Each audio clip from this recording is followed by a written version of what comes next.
welcome to our stories for our Mom Squad.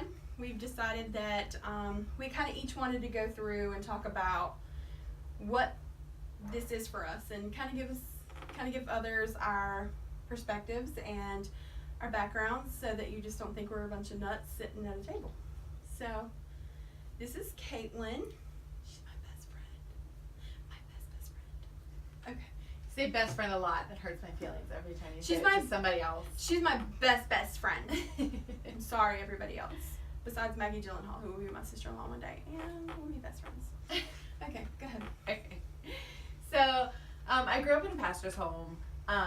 So my two older sisters were not typical pastor's daughters. They were kind of perfect. Growing up, they always made straight A's and did what they were told, and were always home on time for curfew. And so growing up, I got sick of hearing like, "Oh, you're Candace's sister. Oh, you're Carrie's sister." And if the teacher was really sporty, it was always Candace's sister. If the teacher really liked smart kids, it was always Carrie's sister, who was the suck up. So depending on what it was, I was always like, "I'm gonna show you who I am." Like, You were the stereotypical yes, pastor kid. yes. Yeah. I rebelled. I didn't like people telling me what to do. I enjoyed being a pastor's daughter because I liked it when my dad would talk about me in his sermons, because I liked being the center of attention. What? I know, shocker.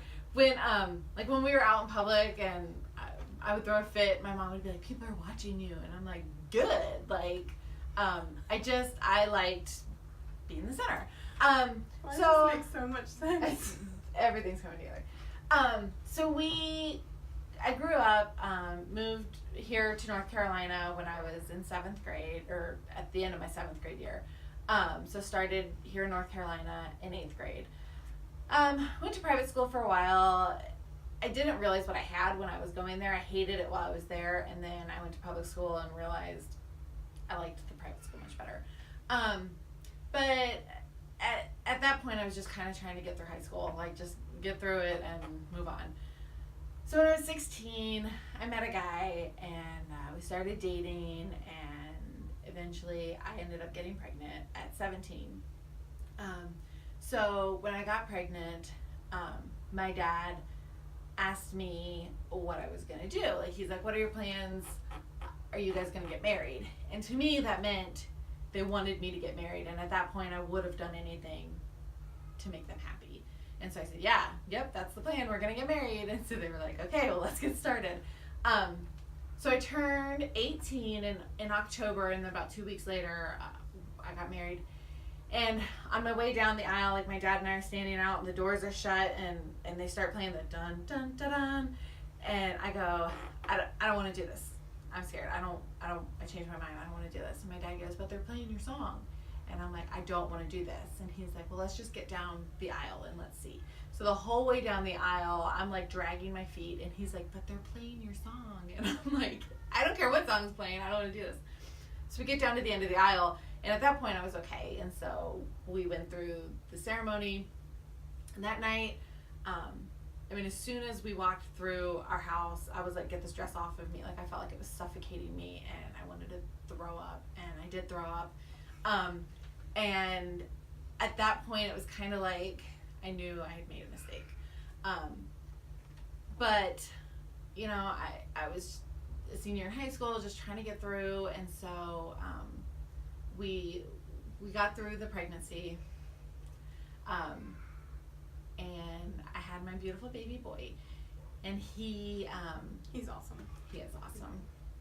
And he was about 3 months, and my husband at the time had several affairs, and I knew about every single one, and every time we would separate and then get back together, and then separate and then get back together. And finally it came to a point that my dad came into the room one night when we were separated, and he said, "Listen, the pastor in me says try to make it work and go to counseling," and he said the dad in me says enough's enough, and you and Hudson are a family without him, so be a family.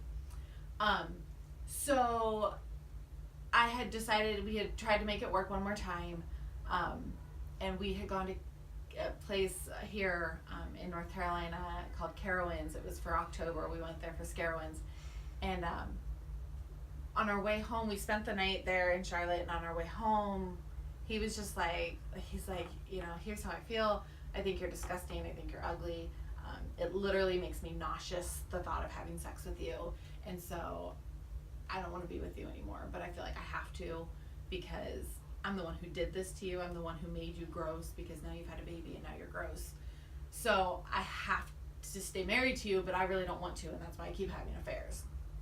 And so at that point, it was just kind of like, you know what, you go do your thing.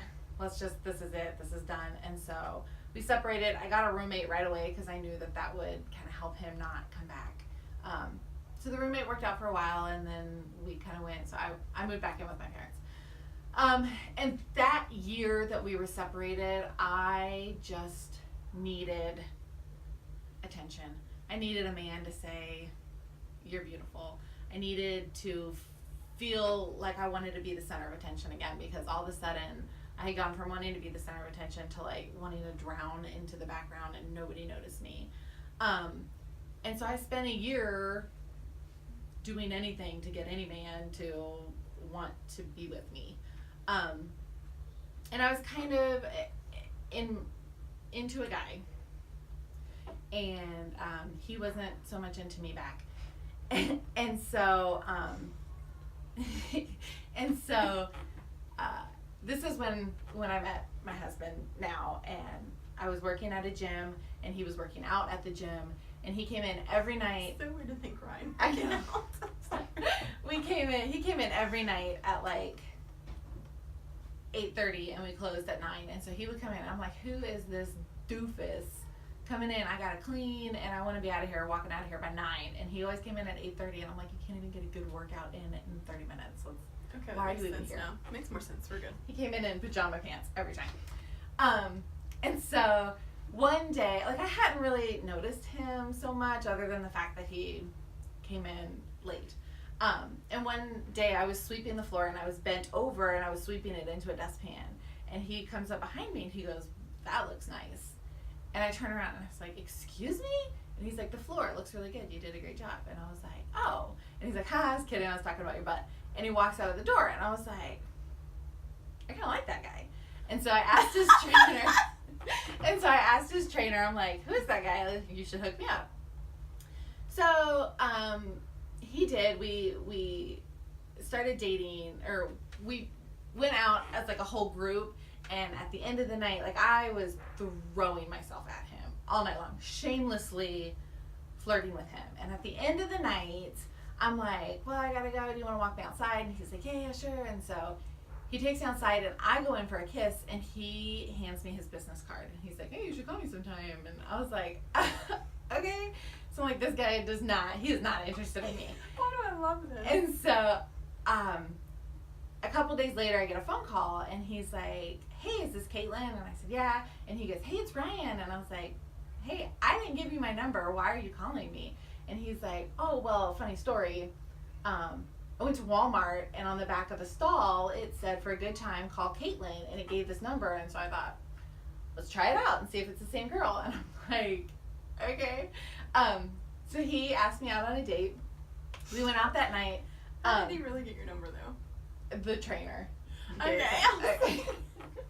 So we went out that night, and I told him, I said, listen, this is just to buy some time until this other guy realizes he likes me. Like, I'm not really into you. It's not anything serious. And he's like, yeah, totally. I mean, okay. I don't want anything serious either. I'm like, good.